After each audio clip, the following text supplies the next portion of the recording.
Bago ako naging V-Mobile member, isa akong video editor sa MTV Philippines. And after MTV, nung medyo nakita ko na parang kapos din yung income, nag-try ako magtayo rin ng sarili kong business. Video editing pa rin. Naging okay naman, pero medyo matagal dumating nga lang yung mga bayad sa akin ng clients, no?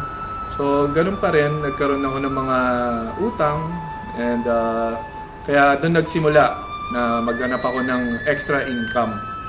And fortunately, nakita ko si V-Mobile dito sa Facebook lang, at doon na nagsimula yung pagiging V-Mobile member ko. Sabi nga nila, bakit ko pinasok tong V-Mobile? Ay, isa naman akong video editor. So sa akin naman, sabi ko, kung nakita mo naman yung opportunity, lilinyahin mo talaga yan, di ba? And ito yung nakita ko sa V-Mobile. Nakita ko yung opportunity at nakita ko na mas malaki may bibigay nito sa family ko. Kaya naiwanan ko talaga yung dati kong profession. Isa sa reason kung bakit ako naghanap ng extra income, kasi syempre lumalaki na yung mga kids ko, kailangan ko ng mga panggastos, no? And yun yung hindi nabigay sa akin nung naging employee ako, naging businessman ako. Parang laging kapos, parang laging kailangan mo maghigpit ng sinturon. Pero di sa V-Mobile, dito ko nakita yung financial freedom na sinasabi nga nila noon na pinaniwalaan ko lang dati. Hindi ko alam na in a short span, makakamtan pala namin yun. Nasabi dati sa akin ng kapatid ko na yung mga nasa taas lang ang daw kong kikita rito sa ganitong business. So hindi naman ako naniwala dahil nakita ko naman kung paano patakbuhin yung business that time kahit nag-uumpisa pa lang ako. So ginawa ko pa rin siya. Tapos dumating yung time nung nakabili na ako ng mga gusto ko, hindi lang yung mga kailangan ko. Doon nakita ng kapatid ko na nagkamali rin pala siya. And natuwa ako dahil nung nakita niya yung pagbabago sa buhay ko, sumali na rin siya. Sabi ko mga na-accomplish ko talaga. Yung mga utang ko, nabayaran ko talaga sa credit cards, yung 3 credit cards ko na maxed out na. Dito ko nahanap yung pambayad ko. No, inisip ko dati, ko kailangan ko yata mag-abroad para makabayad sa mga utang ko. Pero dito ko yung nakamtan. Pero masigit pa pala yung bibigay niya sa'yo pag yung talagang tinrabaho mo mabuti. Yung family ko, ang galo ko na galing sa V-Mobile para sa kanila, yung nadala ko sila sa ibang bansa. Yun yung dream namin mag-asawa eh. Napakasaya no, nung makita mo yung mga anak mo na nag-enjoy talaga sila dun sa trip na yon.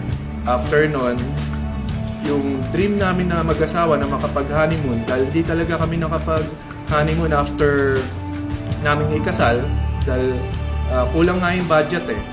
So, kaming dalawa, nakapag-honeymoon kami kahit late na sa Hong Kong. Tapos dinala ko na rin siya sa Macau. So, ang saya. Parang yung saya na hindi mo inaakalang makakamtan mo pa. Dito lang pala yon sa V-Mobile. Kung alam mo kung bakit mo kailangan gawin yung business, meron kang rason. Like for sa akin, yung family ko. Yun yung magiging lakas ng loob mo para gawin tong business na to. Kahit anong sabihin nila, hindi ka talaga matitinag, hindi ka agad masisiraan ng loob. Dahil alam mo, yung reason bakit mo kailangan gawin yung business. Dahil alam mo naman na tama yung kinalalagyan mo, alam mo tama ginagawa mo. Yun yung magpupush sa'yo para maging successful ka. Sa mga gustong sumali sa V-Mobile, isa lang sabi ko sa inyo, kung sasali kayo, make sure na buo yung kalooban nyo, na gusto nyo talagang gawin yung business, hindi dahil sumali yung kaibigan nyo, sasali na rin kayo. So dito, kailangan nyo rin naman pagtrabahuhan talaga. Wala namang magic dito eh. So kung dito talagang gawin mo ng tama, may resulta talaga may ibibigay sa'yo si V-Mobile. Tuloy-tuloy lang nila talaga yung business. Pag sila uminto, kahit anong rejection, objections yung makuha nila, gawin nilang lesson yun. Para sa akin, ginawa kong challenge yun eh. Masasabi ko siguro na nasubukan ko na to, and ang laki nung nabigay sa akin, sa pamilya ko. Kaya siguro kung ini-invite din namin kayo, hindi siguro dahil gusto namin kayong mapasali lang, dahil gusto rin namin kayong matulungan. And kung susubukan nyo lang din naman, kung gagawin nyo rin naman ng tama, tiyak naman yung magiging tagumpay nyo rito sa V-Mobile.